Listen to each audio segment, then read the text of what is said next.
Lineups tonight. Kris, do we think Henrik's in? And if so, who might be out? Adam will be playing tonight. Ryan McLeod will be not. So we all get how much you like Ryan's game, and he's a young player, and it's not easy to take a guy out. Do you see this as sort of the same reset you gave Stu Skinner? And I guess talk to us about taking a kid like that out of your lineup. Absolutely, it's a reset. Clowder's going to be a part of this team. Whether he comes in the next game or following, we're going to see him sooner than later. There's a lot to like about his game. A lot of it is from the penalty kill. He's been contributing a lot there with his quickness, his reads. 5-on-5 hasn't been playing quite like he had been, especially in the middle part of the season. In January, February was probably the top performance. Yeah, I think it's important that he has just a little reset. We've got a lot of players that are playing well, and it's been difficult to take anybody out of the lineup, whether that's been Corey Perry, Connor Brown, Sam Carrick. We have depth. We've got a lot of good players that are healthy that can help us win, and right now he won't play tonight. Center left, Ryan.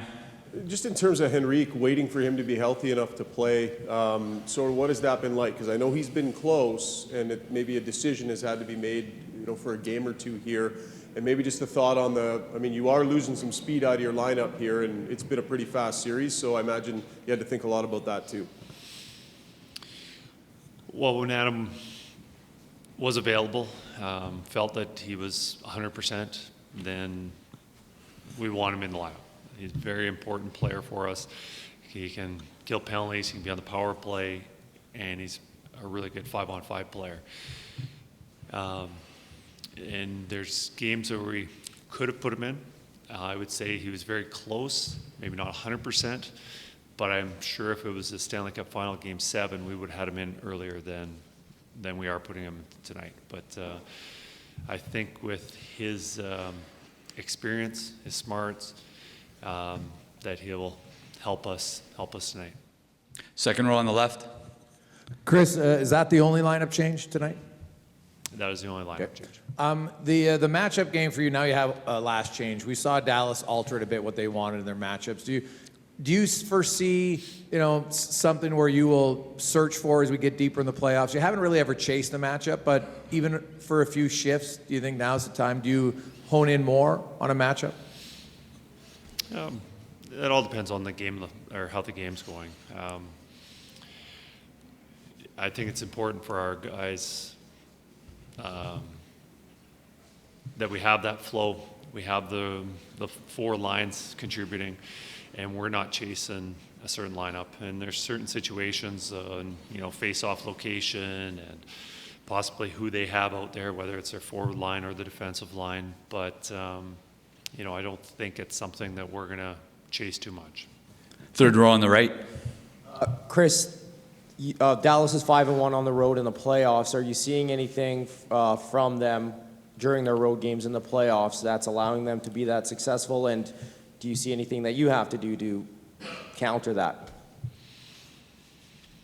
No, I haven't seen any change from their home games to their road games. I think it's usually about the Edmonton Oilers. What can we bring? What we can be better at going from game to game. And, there's some things that we didn't like about Game 2 and things that we can maybe adjust and get a little bit better at.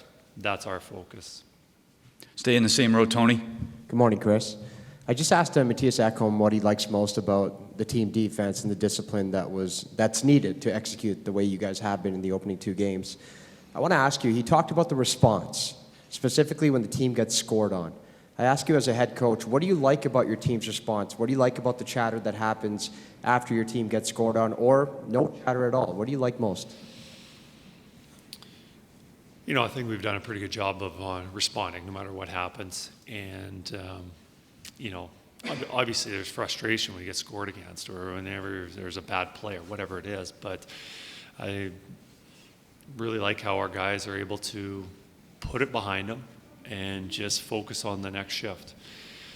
because whatever happens in the past obviously has no effect on what's going to happen in the future. And we are in our position, and we just have to make sure that we're ready for the next play. And, I think our guys have done a pretty good job of that. So, and with the pressure of the playoffs, there's a lot of at stake. But, I think they've handled that adversity, that stress, those pressures very well, and we've continued to play pretty good hockey. Last one, third row on the right. One more for me, Kris. Last game, or in the first period, you guys came out, created a lot of opportunities offensively. Did you see anything in that period that you can bottle and take into this game?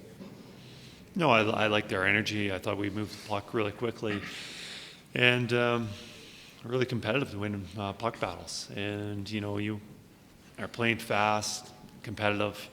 You put yourself in a pretty good position to make some plays. And we need that effort, that mentality going into Game 3 and throughout the rest of the series. It's just part of what we need to do to be successful.